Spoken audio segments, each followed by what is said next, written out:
विशेष म्हणजे यावर्षी देखील अजित पवार आणि त्यांच्या गटाचे नेते हेडगेवार भेटीत सहभागी झाले नव्हते, त्यामुळे चर्चांना ऊत आला। मात्र भाजप नेत्यांनी अजित पवार गट हा स्वतंत्र पक्ष आहे आणि तो गट भाजपमध्ये विलीन झालेला नसल्याचं सांगितलं।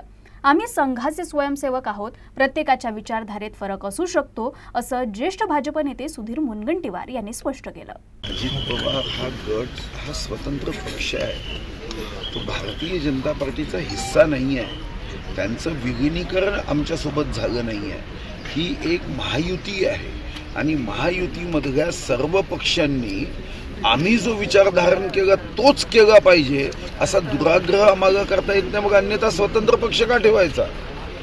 दोन्ही कंपन्यांच्या संदर्भामध्ये जे दोन्ही पक्ष आहे त्या दोन्ही पक्षाचं स्वतःचं एक अस्तित्व आहे, स्वतःचा विचार आहे, त्यांना आमचा आग्रह असूच शकत नाही।